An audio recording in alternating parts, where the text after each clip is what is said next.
3 pekan terakhir menjadi hari-hari yang melelahkan bagi pemeran Sidul anak sekolahan Rano Karno. Artis yang kini jadi orang nomor 1 di Provinsi Banten itu harus bertarung melawan Bell's palsy yang menyerang wajahnya.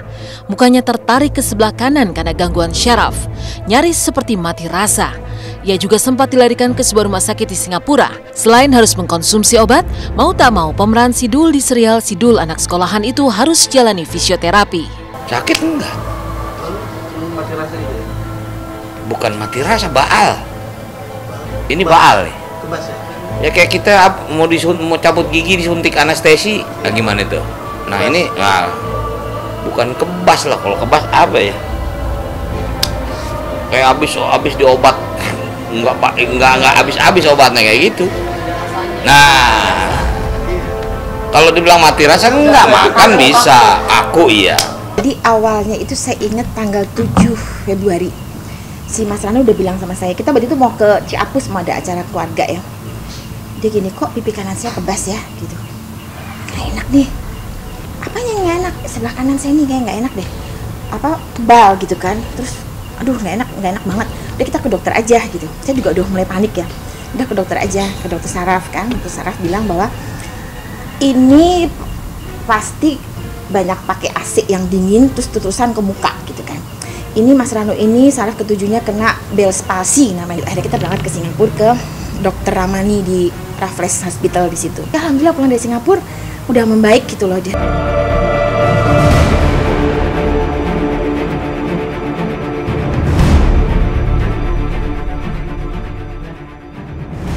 Memang agak aneh yang dialami Rano Karno. Tak heran kalau berbagai spekulasi bermunculan dan berhembus kencang. Salah satunya, benarkah yang diderita Rano murni penyakit atau karena sebab lain? Mengingat posisinya sebagai orang nomor 1 di Banten, bukan tidak mungkin ada orang yang mencoba mengusiknya dengan berbagai cara. Lantas, bagaimana reaksi Rano tentang berbagai kemungkinan itu? Itu nggak usah percaya lah, itu emang murni sakit kok. Saya kasih tahu saya kena penyakit ini, itu miring, makanya kan ya mungkin di media sosial segala macam itu miring. Kalau sekarang sih, alhamdulillah ini udah bisa tersenyum kembali. Biasa-biasa aja, ngapain kita mesti tanggepin kayak begitu. Makanya saya bilang, aduh, udah deh jangan ngomongin begitu, dolar udah 13.000. Ya, jadi Bell's palsy itu dari kata Bell's itu adalah penemunya Alexander Bell, ya, ilmuwan dokter asal Inggris. Ya. Palsy itu artinya kelumpuhan. Nah, kelumpuhan itu yang terjadi pada beberapa otot yang dipersarafi oleh saraf nomor 7 ya. Jadi saraf kita itu kalau di wajah dan seputar kepala itu ada sekitar 12. Jadi saraf yang nomor 7 yang itu mempersarafi biasanya otot-otot untuk berekspresi semua ya, mulai dari jidat sampai dagu itu mengalami kelumpuhan.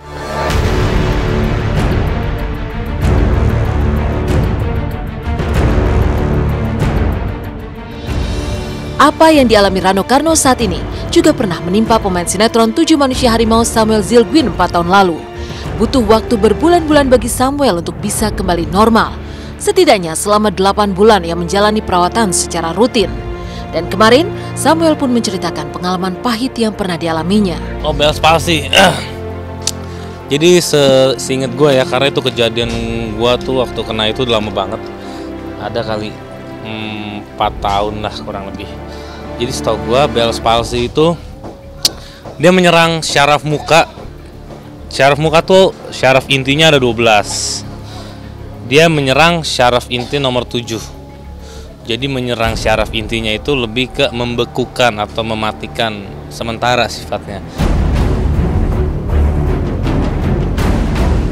Cukup. Ya udah. Kurangin dikit ya. Yang mana? Yang ini. Yang bibir. Bibir kurangin. Segini cukup. Cukup. Cukup. Terkena Bell's palsy dan harus menjalani perawatan juga terapi selama 8 bulan menjadi pengalaman berharga bagi Samuel dan mungkin juga berguna bagi Rano Karno yang kini masih dalam proses penyembuhan. Samuel masih ingat persis bagaimana penderitaannya selama berbulan-bulan itu. Karena itu, ia berusaha keras agar tidak terserang lagi. Maka inilah cara Samuel agar tak lagi terkena Bell's palsy. Pokoknya hindarin yang namanya kontak langsung sama angin, AC. Jadi misalnya kalau mau naik mobil, kita nyalain mobilnya aja dulu, nyalain dulu, habis itu baru Ya sekitar 15-10 detik baru masuk mobil. AC-nya tapi udah nyala duluan. Karena AC mobil yang baru dinyalain juga kan nggak bagus buat kita. Terus juga ya jangan kenain ke muka lah. Badan juga nggak apa-apa. Badan sih nggak apa-apa. Terus kalau kita mau naik motor pakai kapas, tutup dulu. Pakai balaklava, baru pakai helm. Jadi angin nggak langsung kontak ke kuping gitu. Udara cuma bisa dari angin, apa dari kipas angin atau AC. Ya kalau saya lihat, kasus saya pasti AC. Bisa di rumah, karena jujur tidur saya AC-nya di depan, jadi langsung itu nggak boleh.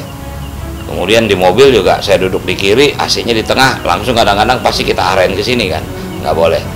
Nah sekarang ini saya kalau di mobil pasti pakai masker kalau jalan jauh ya, untuk menghindari ya udara itu tadi. Antisipasi di mobil pakai masker. Pakai masker. Kalau Dan di kamar AC dipindahin kan atau? Oh, yang pasti yang tengah sudah nggak nyala.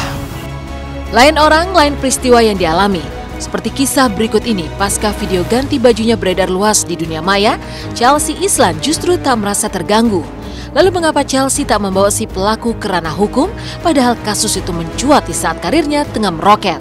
Simak hanya di Intense di segmen selanjutnya.